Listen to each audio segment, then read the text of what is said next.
One Zambia, one nation, and welcome to Zanis News. Let us look at the top stories in the news.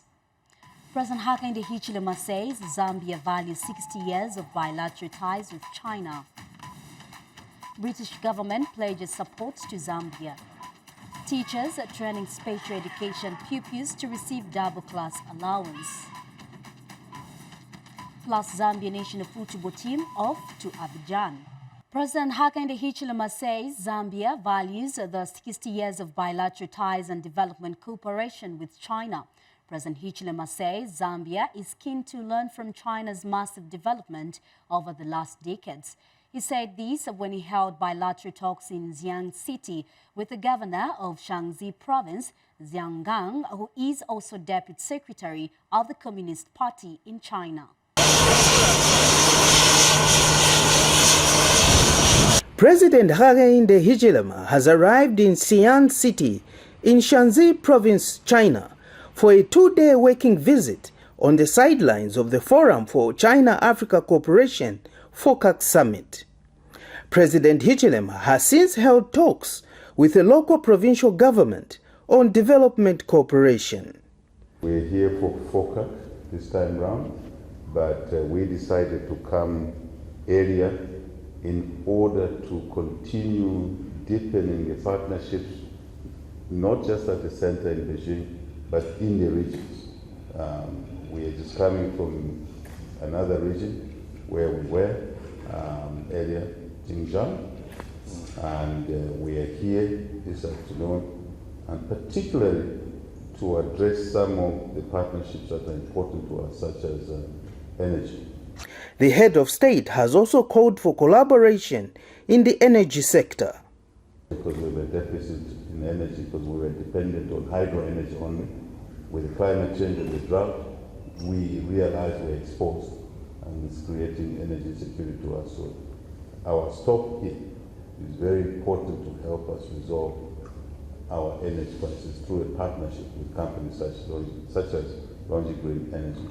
And we would like your support, your leadership support to making these projects happen as we visit Longi tomorrow. We want to make sure that we come out with an actionable, implementable project tomorrow. And Shaanxi Province Governor has assured President Hakainde Hichilema of the region's collaboration in order to foster Zambia's development agenda.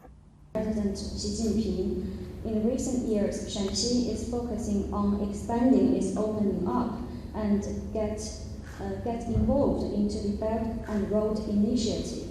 In recent years, we mainly focus on the cooperations in multiple areas with the countries in Central Asia, West Asia, and Europe. Chimangeni Banda, Zanis, Xi'an, China. And our Minister of Green Economy and Environment, Mike Mposha, says the 2023 State of Climate in Africa report provides valuable insights that can inform policy decisions and guide future actions to protect Africa from the devastating effects of climate change. Mr. Mposha, who is also the first Vice President of the African Ministerial Conference on Meteorology, says the report serves as a reminder of the urgent need for climate action in Africa. He said this when he delivered a statement during a virtual meeting on the release of the State of Climate in Africa Report 2023 at the 12th Climate Change for Development in Africa Conference. And Mr. Mposha noted that the 2023 State of Climate in Africa report provides a sobering assessment of the continent's climate situation. Now, this is according to a statement released in Lusaka today by the Ministry of Green Economy and Environment Communications Unit. Now, the British government has pledged total support to Zambia's economic recovery program, hence the country's interventions in various sectors. Now, acting British High Commissioner to Zambia, Sam Waddock, says the British government is supporting Zambia in the energy and health sectors, among others. Now, speaking in an interview with Zanis, Mr. Waddock says Zambia's eagerness to create employment, stabilize the foreign exchange rate, and attract investment in the country is key to Britain's commitment to partnering with Zambia in different sectors. Now, Mr. Waduk says Zambia is faring well in its quest to recover the economy despite challenges such as the drought the country experienced in the last rain season. The British envoy cited Britain supporting Zambia with 400 million kwacha to support families affected by the drought in March, saying such funding was inspired by the UK believing that Zambia is able to overturn its economic fortunes. So the UK is strongly behind Zambia's economic reform programme, which, as the President outlined, is something that the Zambian government is driving.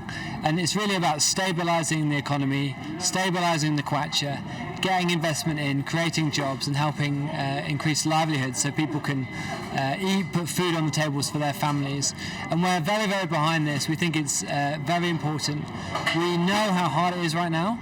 And we can see the pressures of the drought, and we're doing all we can to support that. We've brought in £14 million, 400 million kwacha to support affected families in the drought. We're supporting the energy sector because of the power cuts. So we're doing all we can to support Zambians through this period. We know it's difficult, and we believe that Zambia can get out the other side of this with investment, with jobs, and it can be in quite a good situation by continuing on the path it's on now.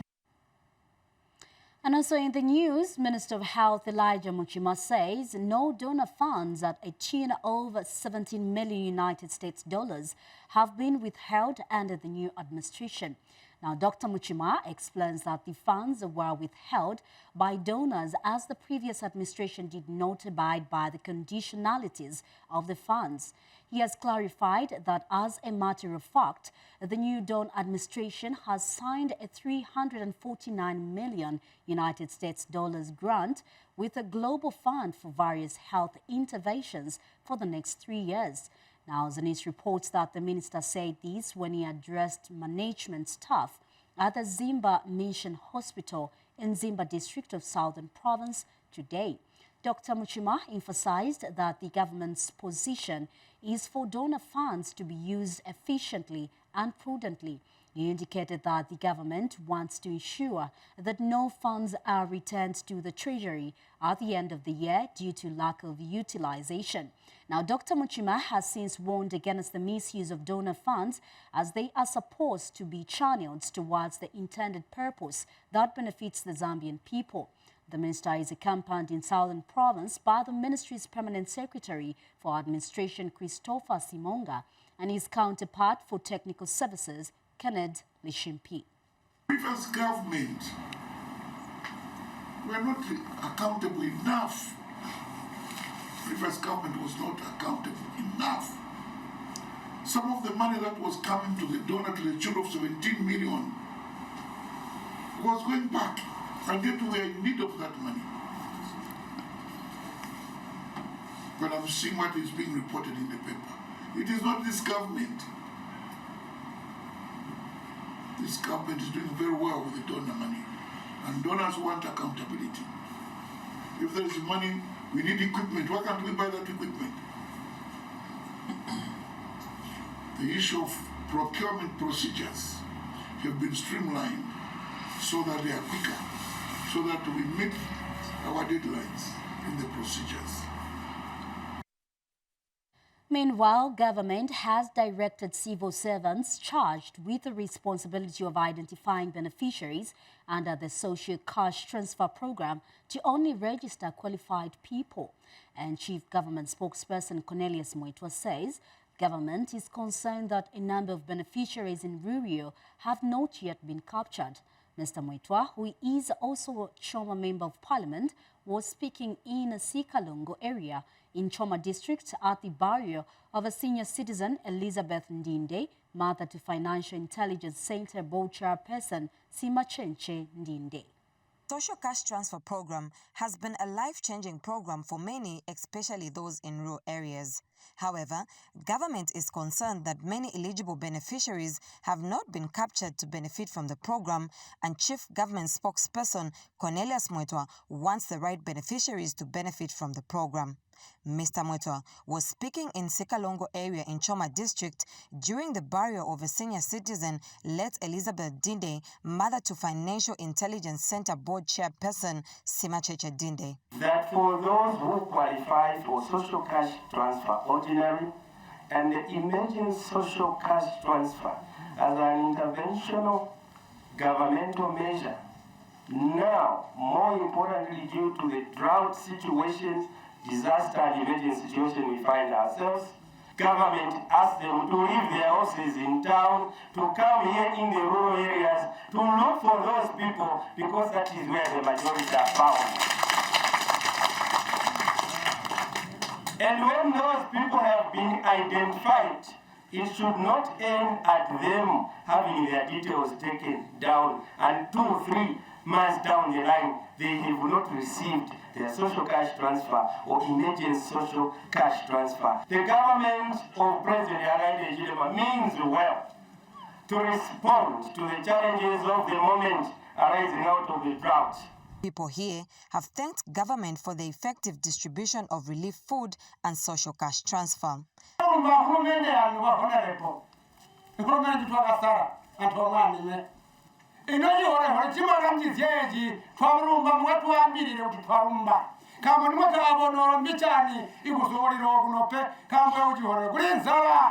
Meanwhile, the family for the late Elizabeth Dinde will remember her for her family values. This was a mother with a difference.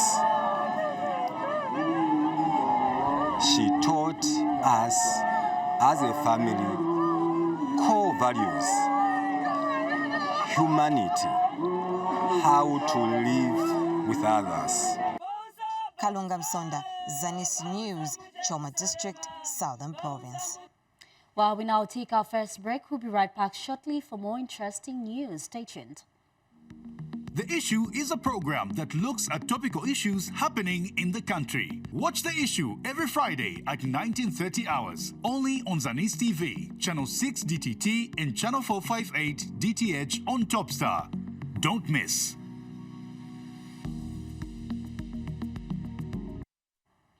We are back and the news continues. And now the Central Province Minister, Mwabashike Nkulukusa, has reaffirmed government's commitment to exploring critical economic sectors such as mining, tourism, agriculture and manufacturing amidst challenges posed by climate change.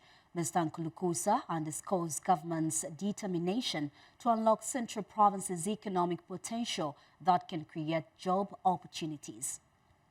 Central Province Minister Mwabashike Nkulukusa, accompanied by the Deputy Permanent Secretary, has met civil servants and civic leaders in Serenje District, where he engaged them on the need for a change of mindset to better the development of the province.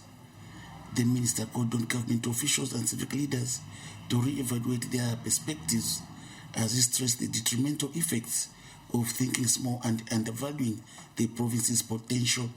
And you, heads of department, you are at the pinnacle of management.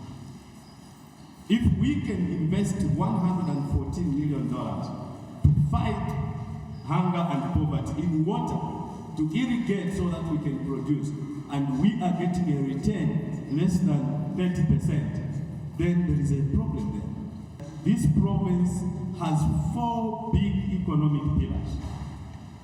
What are those economic pillars that can drive the success of the province? Number 1 is the pillar of agriculture. Number 2 is the pillar of mining. Number 3 is the pillar of tourism. And number 4 is the pillar of manufacturing. And Central Province Deputy Permanent Secretary stressed that no state or country can develop, grow or transform without the stabilizing influence of the civil service. Go to bed, think about rain. The time you're looking more, think about rain. Let's not begin to think or to think about alcohol. So I urge you to work together and let's see how we can develop this country. Meanwhile, Malcolm Moffat College of Education Principal Kennedy Kashimba bemoaned the critical shortage of water at the institution. The issues I think that we are grappling with is the issue of water, which has been worsened by the drought that we experienced last year. Daniel Pili, reporting for Zanis News in Serengeti District, Central Province. We now get to the agriculture segment, and Zambia Army Deputy Commander and Chief of Staff Major General Geoffrey Ziale has called on the Copperbelt Province Joint Committee and the provincial administration to be on the lookout for fake fertilizer, which he says has contributed to threat on national food security. And General Major General Ziale says it would be a drawback for farmers to buy fake fertilizer, especially after experiencing the devastating drought last rain season. Zanis reports that he was speaking today when he called on Copperbelt Province Minister Elisha Matembo in Dola. Army Deputy Commander and Chief of Staff is on the Copperbelt Province to officially launch the Army Physical Fitness Test. The Physical Fitness Test is an annual event that tests the physical fitness of the men in uniform. Speaking when he called on Copperbelt Province Minister Elisha Matembo, the Deputy Army Commander says his team is ensuring that Copperbelt Province is safe from illegal immigrants. The best case study of illegal immigrants is actually resides in the province. Your province has been known to harbor a lot of illegal immigrants. We will not be very surprised to hear that some of those illegal immigrants which are there, actually they've got collaborations within your province. So we are taking it very seriously at the CJLC level, which you are already aware, and under the instructions of the Commander-in-Chief, certain security measures have already been put in place. What we have done now is to give instructions to PJLC, together with other stakeholders, to raise their level of alertness, because we do know that once those fellows are inconvenienced, they'll fall back and they'll end up in your province. The Deputy Army Commander has called on the Copperbelt Province Joint Operations Committee to look out for fake fertilizer, which is currently on the market. I've had an opportunity of having a site of a warehouse where illegal fertilizer is being manufactured. We've seen pictures online, and it's a real threat to food security. And we wish that the province pulls up its socks in identifying sources of fake fertilizer, including transporters, so that collectively we should bring this vice to an end. Copperbelt Province Minister says security measures are in place to deter illegal activities. Suffice to say that we also have our own issues to do with this issue in some places, like in Chimbola. I'm sure you've seen that we've that problem there in that place, and some few other places. But we are trying our best to be alert and make sure that it does not go out of control. The cross-border trade, that has been an issue, a pain in our flesh. In short, we have had task force which is making sure that the issue to do smuggling is being fought every day, because this issue has been an issue which has been going on for a long time.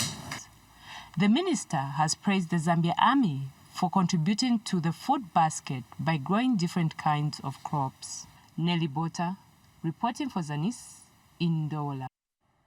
Well, on the other hand, government, through the Department of Community Development, has kick-started the distribution exercise of farming inputs under the emergency wetland cropping at the Food Security Park program in Chinsali District in Muchinga Province. Now, Acting Chinsali District Commissioner Brenda Silwembe, who flagged the distribution of the farming inputs to 3,600 beneficiaries drawn from all the 17 wards of the district, says the emergency wetland cropping program will help beneficiaries to enhance food security and households' income in Chinsali district. The distribution exercise of farming inputs under the emergency wetland cropping, a component of the Food Security Park FSP program, has been flagged off in Chinsali district in Muchinga province with a caseload of 3,600 beneficiaries. Acting Chinsali District Commissioner Brenda Sulembe flagged off the distribution of the farming inputs and cautioned beneficiaries not to sell the inputs. Here in Chinsali, actually, we had good rainfall. But we thank government and we thank His Excellency the President, Mr. Hakainde Hichilema, for considering us, because even here, despite the fact that we had good rainfall, we have farmers who really want to be part of the wetland program. So we are grateful to His Excellency for considering us on that program, and we have cautioned the farmers not to sell the fertilizer, because it's from this program that we can empower people who can change their livelihoods for the better of our country. Meanwhile, beneficiaries talked to by Zanis have praised government for including Chinsali district on the emergency wetland cropping program, despite the area having had received good rainfall.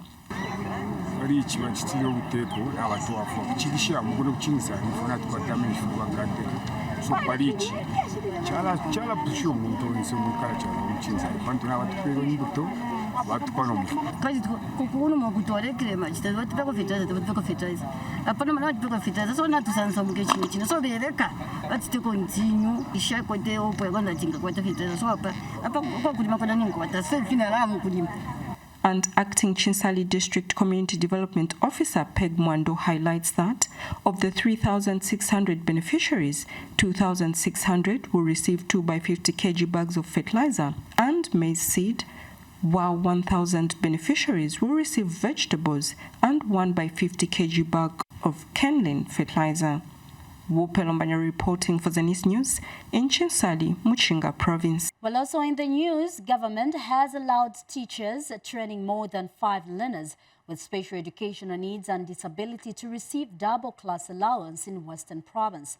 Now, Western Province Deputy Permanent Secretary Richard Mulwanda disclosed this when he graced the 2024 National Special Education Association of Zambia conference held at the Holy Cross Secondary School in Mongu District. Darlington Kabambe gives us more in this report. Government says modalities are being put in place to motivate teachers teaching learners with special educational needs and disability in the country.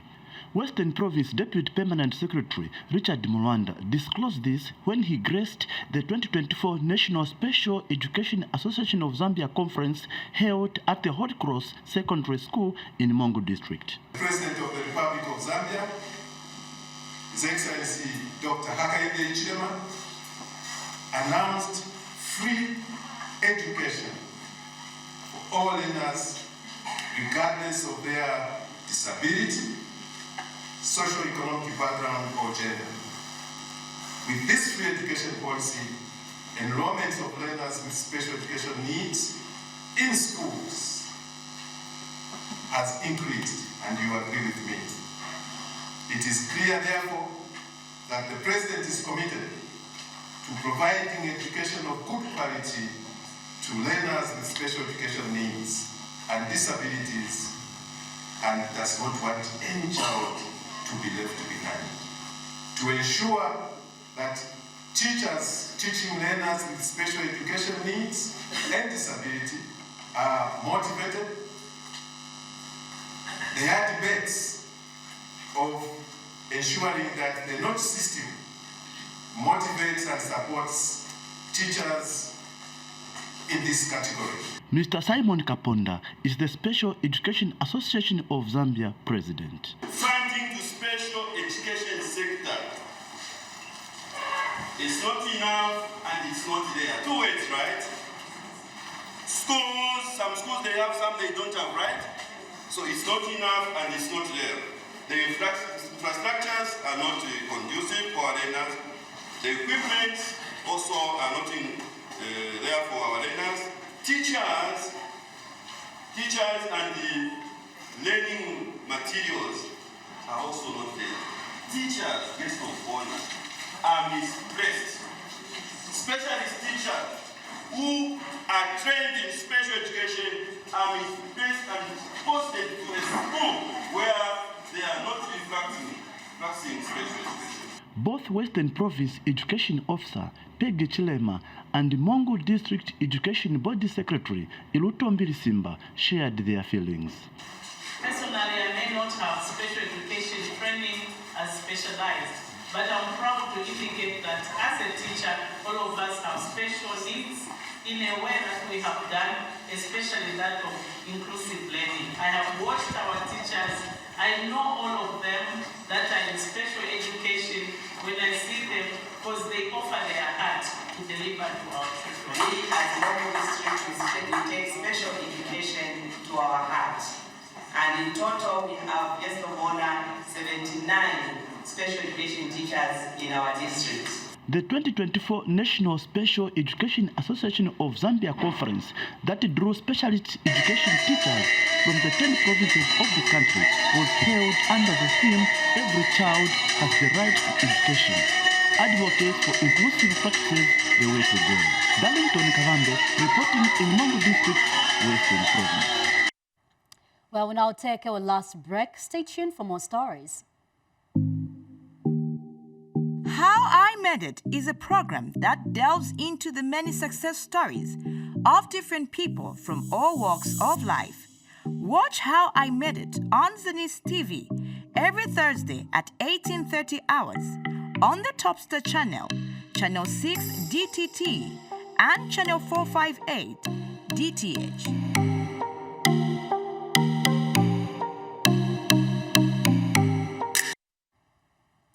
We are back, and in case you're just joining us, welcome, and this is Zanis main news. We continue.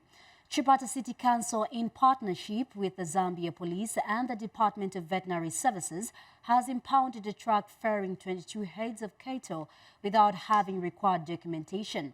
Now, Council Town Clerk Donald Mwanza says the impounded truck was stopped at Kapatamoyo checkpoint in Chipata district while carrying livestock from Katete en route to Lundazi district. Details in this report.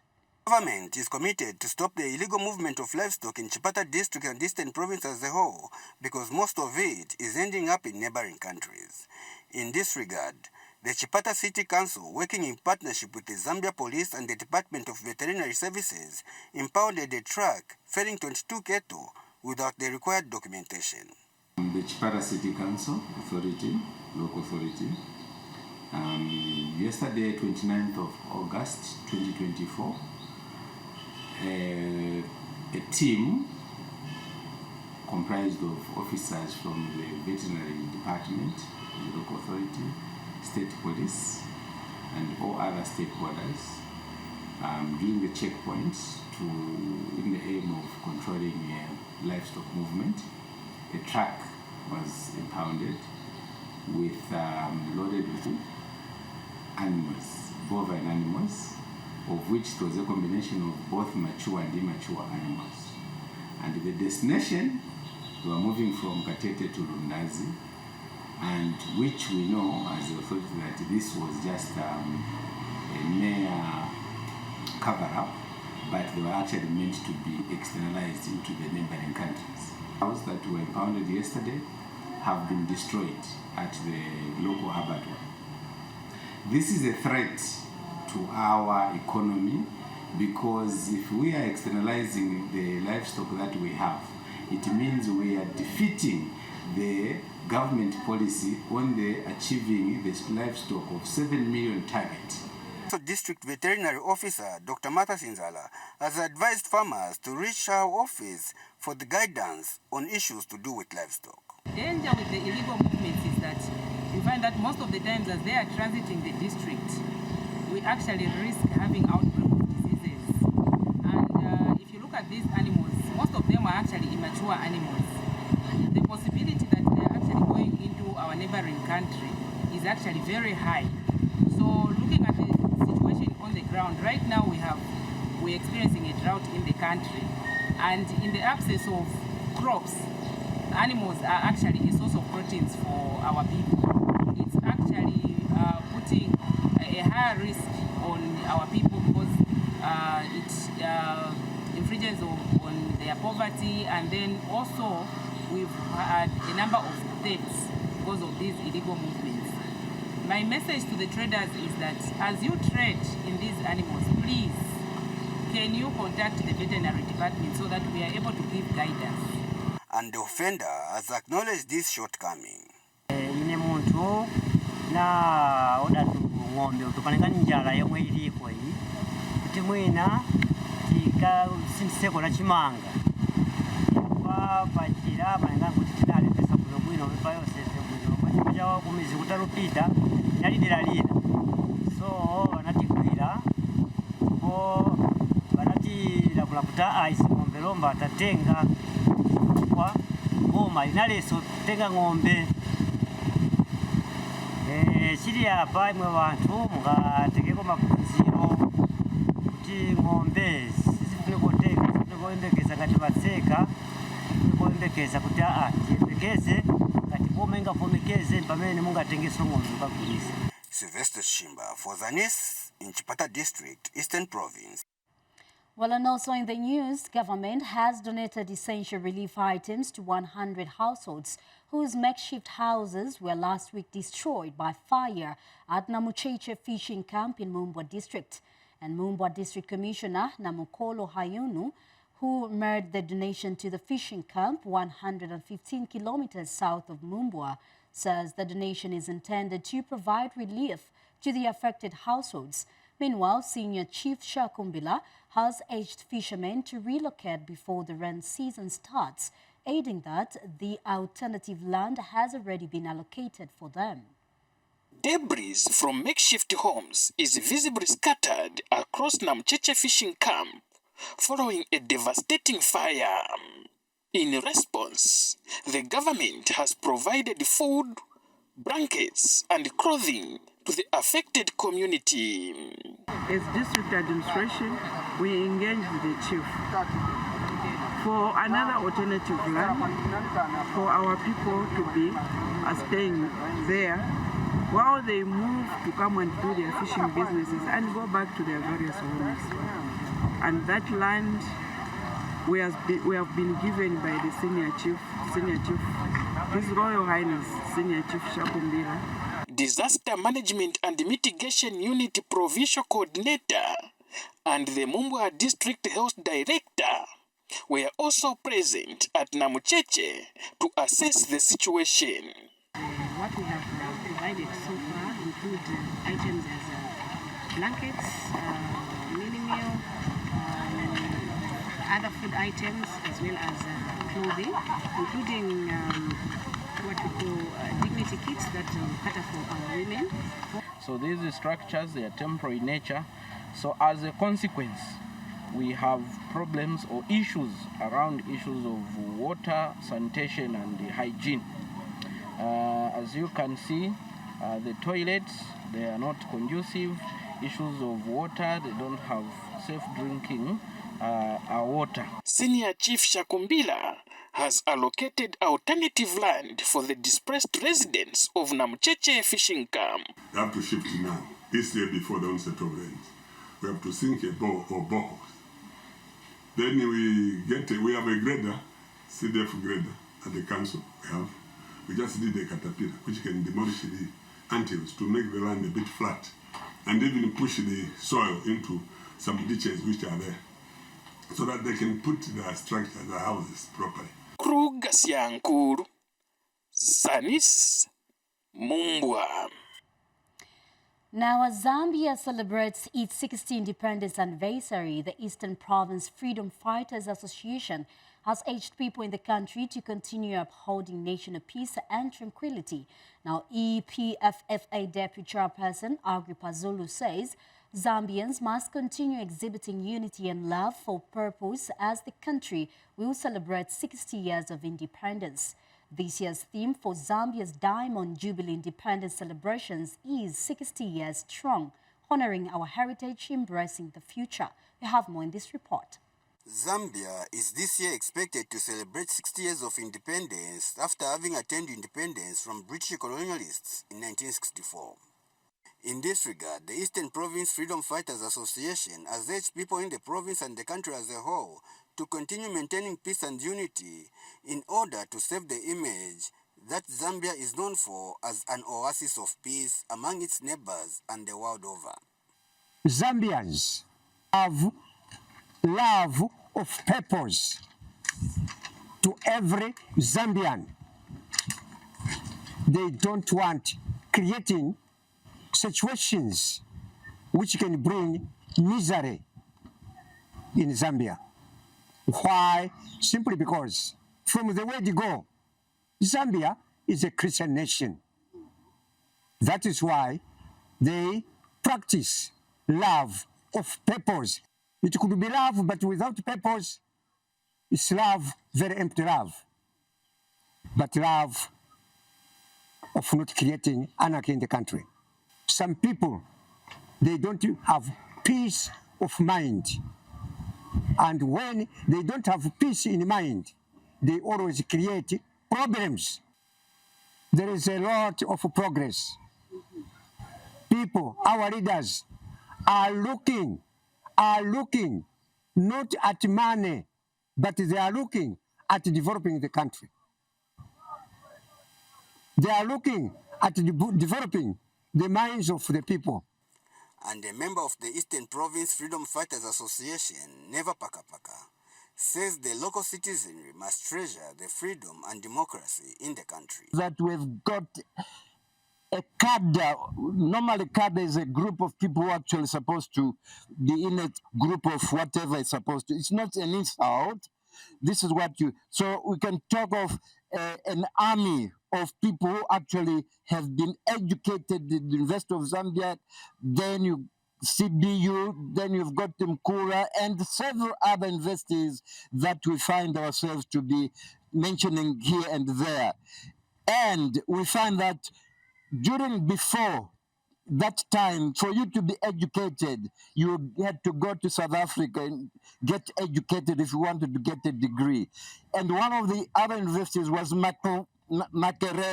Makerere University catered for the Africans either from Southern Africa, and you go to there in Makerere in Uganda. So that is one aspect that we look at. But now, after independence, as I've indicated, we have democracy. That is the element of seeing that we've got principles of democracy, freedom of speech, then freedom of expression. You can vote as of now. Before that, you could not vote at all. Now that is the franchise we talk about. Then you can look at the human rights, the basic human rights an individual is born with. These are supposed to be those inalienable rights that an individual must have. Before that, before independence, you could not have anything. Now you can, as freedom of expression, freedom of speech. People are now trying to challenge the situation as is. This is not the way of how we should be politicking, because people are now democratically free. You can go to any radio station, public or private, and express yourself. I can come to Zanis and be able to express myself. You can go to ZNBC and express yourself.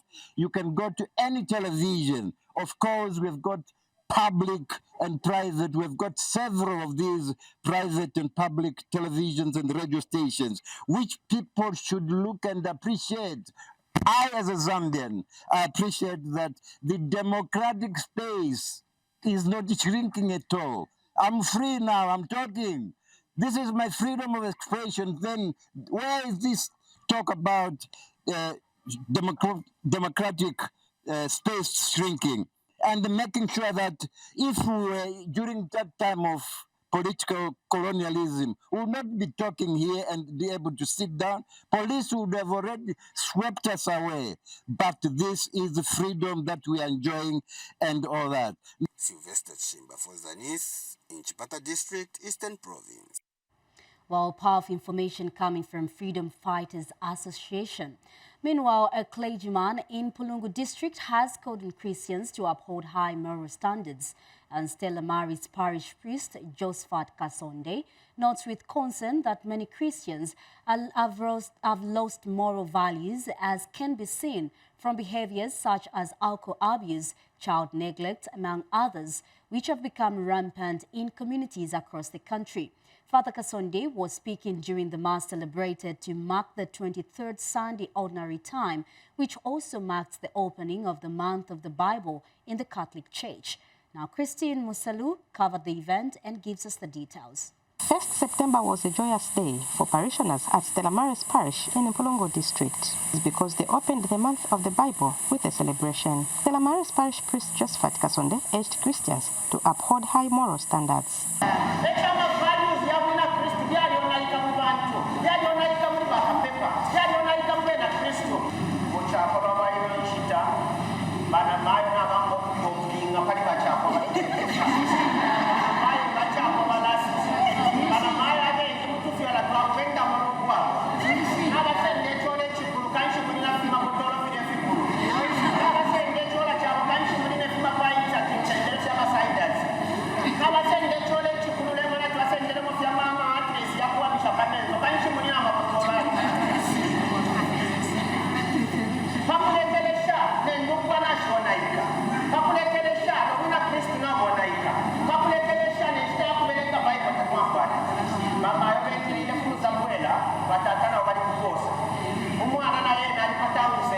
The Catholic Women and Men Organization took advantage of the opportunity to present the trophy they won during the presentation of the 2024 seminarian and project funds in Ilubushi to their parish priest.